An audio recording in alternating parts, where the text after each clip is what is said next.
Welcome to the deep dive. We are so glad you are joining us today. I'm Professor Paulo. I am Professor Reichel. And today we are opening up a stack of sources that is, well, it's going to completely shatter how you think about learning a new language. Oh, definitely. It really will. Right, because imagine for a second that you are packing up your life, You're moving to a new country. When you picture the language classes you'll take, you probably imagine this very pristine, orderly process. Yeah, like conjugation tables and polite greetings. Exactly. Matching flashcards to pictures of apples or train stations. It's this idealized, almost sanitized version of human interaction. But what happens when that clinical precision collides with the absolute, the chaos of your actual real life? That is the exact friction we are looking at today. We are examining the official class notes from an online English course. Specifically, this is Group T262 of Academia BSB, dated April 15, 2026. And what makes this deep dive so compelling is the proficiency level of these students, right? Yes, absolutely. They are classified as A2 learners in our English Conversations course. For anyone unfamiliar, A2 is essentially a beginner level. Right. They are just starting out. Exactly. These are individuals who are still mastering really basic sentence structures.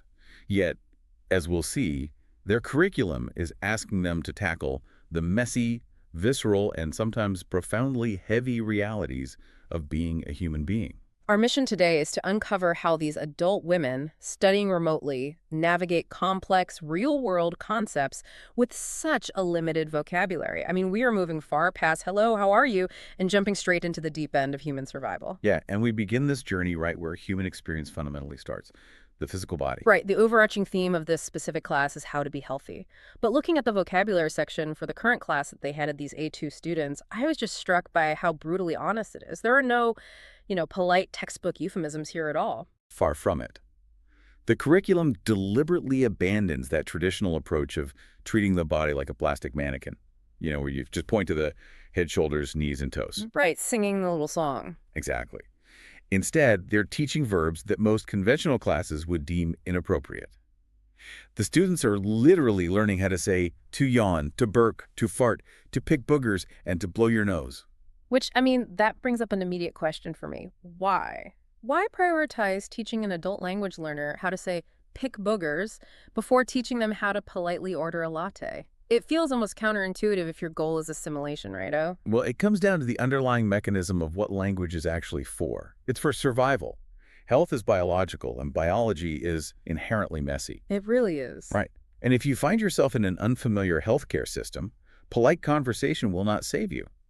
This curriculum recognizes that empowering learners requires giving them the tools to describe their physical reality with clinical accuracy. Yeah, that makes total sense. That is why, right alongside those bodily functions, the list pivots into really specific medical terms. They're learning diarrhea, syringe, and drawing blood. They are even being taught the vital distinctions between colloquial and clinical terms for bodily fluids. So, mapping saliva to spit, differentiating rectum from poo, and urethra from pee. They even include the word disgusting and its synonym gross, so students can articulate revulsion or discomfort. Put yourself in that scenario for a moment. Imagine you are sitting in a doctor's examination room in a foreign country. You are in pain, you are scared, and something is just biologically wrong. It's terrifying. It really is. And if your vocabulary only allows you to say, I feel bad, you are fundamentally helpless. Knowing how to ask for a Q-tip or being able to specify the exact bodily fluid causing you distress is quite literally a matter of life and death. You need the behind-the-scenes vocabulary of being human. And acquiring that vocabulary is an intense physiological challenge in itself. The class notes outline the pronunciation guidance from the past class and current class, and you can see the incredibly subtle phonetic traps these students face. Yeah, those are tough. They are drilling the difference between the sounds in world and word, or difficult and difficulty. Your brain might understand the definition perfectly, but your tongue, lips, and vocal cords are being asked to perform entirely unfamiliar mechanical acrobatics to produce that correct sound. I see that friction bleeding into the emotional weight of the words they are practicing too, because they aren't just physically struggling to pronounce world. According to this pronunciation list, they are physically practicing how to shape their mouths around the words suicide, trauma, and anxiety. Which serves as a critical thematic pivot for the use of language section.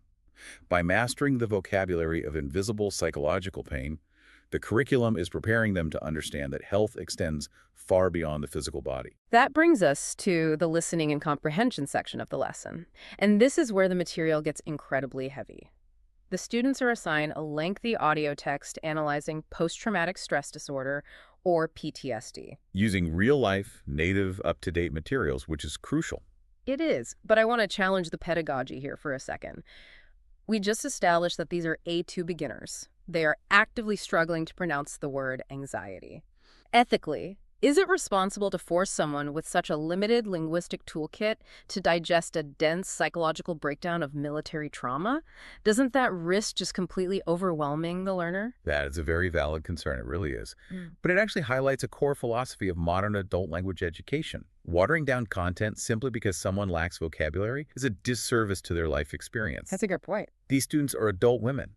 They understand trauma, complex societal issues, and psychological pain in their native language. By giving them highly advanced, compelling topics, like the systemic realities of PTSD, you treat them as intellectual equals. Right, you respect their maturity. Exactly. You give them a meaningful reason to fight through the friction of learning the new vocabulary, rather than boring them with simplistic stories about, a trip to the zoo. Looking at the specifics of the listening exercise, the text certainly doesn't hold back. The students are tasked with identifying core PTSD symptoms.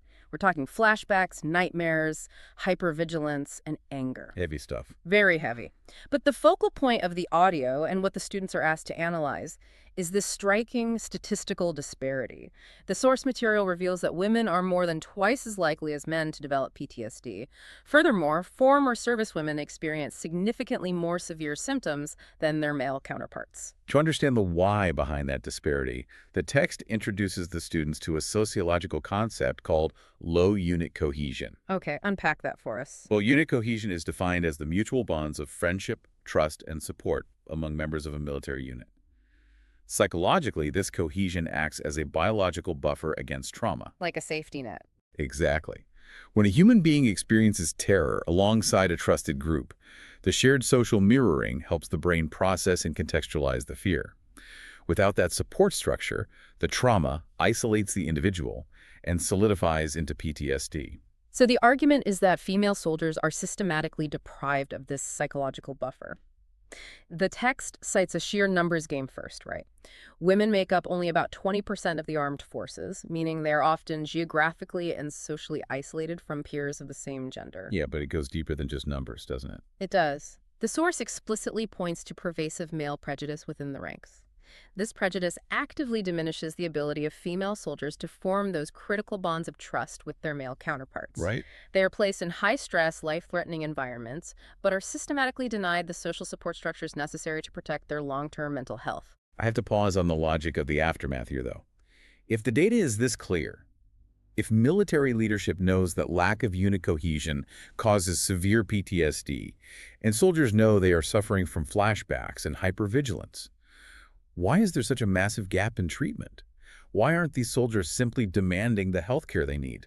Well, the statistics the students are studying paint a grim picture of why silence is the default. The stigma surrounding mental health in the military is just overwhelming. According to the source, only 1 in 6 veterans will actually acknowledge their symptoms. Only 1 in 6. That is incredibly low. It is. The fear of career sabotage is immense. 3 out of 5 veterans believe their commanding officers would lose confidence in them if they sought psychiatric treatment. And for the female veterans, there is an added layer of psychological warfare. The text highlights a terrifying double bind they face, because women in the military already have to fight against the historical prejudice stereotype that they lack emotional fortitude. Admitting to PTSD feels like a surrender. Oh, wow. Yeah. They are terrified that seeking help won't be viewed as a medical necessity, but rather as confirmation of the sexist idea that they are inherently weak. It is a systemic trap. And even if a female veteran finds the courage to overcome that stigma and ask for help, the text outlines enormous bureaucratic hurdles waiting for them. Like what? For instance, the source discusses how, until rule changes were enacted in 2010, only veterans with direct official combat experience qualified for disability payments for PTSD. Because the military historically restricted women from officially serving in frontline combat roles, even though they were in active war zones experiencing mortar fire and casualties, they were effectively shut out of the system. They're just bureaucratic ghosts. Exactly. Denied the free treatment offered to their male peers. That is infuriating. Ugh. And the text notes that even today, despite those 2010 rule changes, the barriers remain. There are incredibly long waiting lists at the VA. If a veteran gets desperate and seeks therapy outside the VA system, they often find it isn't covered by their insurance. But the most damning detail to me is the lack of clinical understanding. The text states that the absolute biggest impediment to quality treatment is a total lack of research specifically targeting women. The medical trials and psychological studies simply haven't been done. We are seeing the students navigate a profound failure of institutional support. And this naturally transitions us into how society at large is attempting to fill these gaps in mental health care. This comes up in the writing section of the class notes, where the students are given a prompt to write a 150 to 200-word essay. Yeah, going from a first draft to expanding upon teacher feedback for a second draft. Right, and eventually proposing a final version for the school blog to earn some reward stars. But the content of this essay is intense. They are asked to analyze two very modern, deeply complex societal debates. The first part of the prompt asks them to tackle the intersection of economics and psychology. They have to evaluate the controversial myth that people with fewer financial resources simply do not experience mental health problems. The whole idea that they are too busy surviving to be depressed. Exactly. The text quotes the idea that daily survival leaves no time for anxiety and asks these A2 learners to contrast that myth against the crushing reality of the psychological pressure caused by poverty. It forces the student to articulate how systemic stress alters the brain. And then, the second half of the essay prompt brings us to the cutting edge of 2026.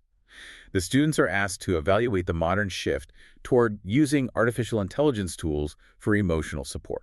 Essentially outsourcing therapy to machines. Precisely. Yeah. And this is where we have to connect the dots back to the very beginning of our deep dive. Think about the vocabulary list from the first segment. The yawning, the burping, the bodily fluids, the physical reality of a panic attack. Using an AI for therapy is essentially like using a GPS for your emotions. A GPS is brilliant at giving you technically correct step-by-step directions to navigate out of a bad neighborhood, right? And an AI can give you cognitive behavioral techniques to navigate out of a panic attack. But the machine does not understand the terrain. It doesn't know that your hands are shaking on the steering wheel. It cannot read the shallow breathing, the tension in your jaw, or the physical exhaustion of trauma. Because it lacks a biological body. Exactly. That is a crucial distinction. The critical thinking required by these students here is immense. They are evaluating accessibility versus true empathy. Yeah. Yes, an AI therapist is always available and doesn't have a VA waitlist. But can a system without a nervous system genuinely provide the social mirroring and connection required to heal human trauma? It's a huge question. It is. The fact that adult language learners are being asked to formulate their own ethical stance on this in a language they are just beginning to grasp is a testament to the ambition of this curriculum. It is incredibly dense emotional material. They have spent the entire class dissecting the physical body, the systemic failures of military healthcare, the psychological crushing weight of poverty, and the ethical limits of artificial intelligence. And then you look at the grammar section, going over affirmative, negative, and interrogative forms of all this. Right, highlighting common student mistakes. Yeah, and then you get to the reading and comprehension section of their syllabus, and it is the most bizarre, random left turn imaginable. The topic shifts, completely without warning, to mushrooms. I have to admit, I genuinely laughed out loud when I read this part of the source material. It is absolute cognitive whiplash. Really? You are sitting there heavily contemplating the isolation of female veterans and the cold reality of machine empathy, and the next page asks you a multiple-choice question about fungus. The eccentricities of language learning, right? Right. We debated this back and forth, presenting opposing viewpoints, but ultimately the reading comprehension questions require the students to distinguish mushrooms from other vegetables. Right. They have to identify toxic varieties and understand the professional growing techniques involving terms like substrates and spawns. And they throw in this wildly specific fact that a single mushroom contains nearly 1 billion spores. Just try to visualize that for a second. 1 billion microscopic spores packed into one tiny cap. It is fascinating, but the jump from PTSD to substrates feels completely absurd. It feels absurd from a narrative standpoint, certainly, Yeah. but pedagogically, it serves a vital function. How so? The brain needs a break. You cannot sustain high-level emotional and sociological analysis indefinitely, especially when the cognitive load is already maxed out by translating every single word. I see. The mushrooms offer a neutral, purely informational space for the students to practice reading without the heavy psychological stakes. That makes perfect sense when you look at the final piece of our source material. At the bottom of the class notes, there's a section called Class Stats, which tracks the actual performance metrics for Group T262 during this specific lesson. And it puts all this intellectual effort into stark perspective. The metrics reveal a tremendous amount of effort. The group achieved a vocabulary growth of 49 new words. That is a lot for one session. It is. Even more impressively, they maintained an oral fluency engagement span of 58 minutes. That means they were actively speaking, forming thoughts, and debating these heavy concepts out loud for almost an hour. For an A2 learner, that level of stamina is incredible. They're definitely on the right path towards achieving B1 level. They absolutely are. But the most telling metric on the page is what the system calls the phonetic deviation ratio. Comparing the past class with the current class, Group T262 had a ratio of 56%. Meaning that 56% of the time, the words coming out of their mouths were pronounced incorrectly. More than half the time, they were failing to shape the sounds according to the textbook standard. And this brings us right back to the friction we discussed at the start of our deep dive. Yeah. You have adult learners with the life experience to deeply understand systemic prejudice, the nuance of therapy, and the brutal realities of healthcare. Their brains are moving at lightning speed, synthesizing complex ethical arguments. But the physical act of shaping their mouths around foreign sounds remains an enormous barrier. That 56% deviation ratio isn't a grade on their intelligence. Oh, not at all. It is the measurable sound of their brains working faster and harder than their physical tongues can keep up with. When you zoom out and look at the wild journey Group T262 went on, it is incredibly moving. They started by learning the stark, visceral English words for bodily functions and fluids. They used that foundation to explore the hidden trauma of military veterans. Right. They push into debates on how poverty affects the mind, question the empathy of artificial intelligence, and somehow safely landed on the reproductive cycle of a billion mushroom spores. It serves as a powerful reminder that learning a language is the ultimate exercise in vulnerability. You are stepping into a space where you are stripped of your usual eloquence. It's so true. You are asked to communicate your deepest human struggles, to advocate for your own health, and to debate complex moral issues, all while possessing the resilience to sound entirely imperfect. You have to be willing to be wrong 56% of the time just to make yourself understood. It is the messy reality of trying to translate the human experience into an entirely new code. And examining this class leaves me with one final thought for you to mull over. What's that? Well, we've seen how learning a new language fundamentally shapes how these students process trauma and how they connect with the realities of others. If language is the ultimate tool for human connection, how might the growing use of AI therapy ultimately change the language of our emotional healing? That is a fascinating question. Right. If we start outsourcing our deepest fears to an entity that has never experienced the friction of a mispronounced word and doesn't actually have a human body that sneezes, yawns, or cries, what happens to our understanding of pain? We might find ourselves fluent in the data of trauma, but entirely disconnected from the reality of it. Something to think about the next time you ask a machine how you should feel. And as we look ahead to the upcoming linguistic scope for the next lesson, which features some really advanced conditional sentences like, if I had known, I would have sought help, we'll see if the students can bridge that gap even further. I can't wait to see how they handle that cliffhanger. But to close us out today, I want to share a thought from the author Rita Mae Brown. In her 1988 book, Starting from Scratch, she wrote, "Language is the roadmap of a culture. It tells you where its people come from and where they are going." That perfectly captures what we've seen today with these students mapping out their new realities. It really does, because as we always say here at Academia BSB, it's not only about the language, it's all about communication.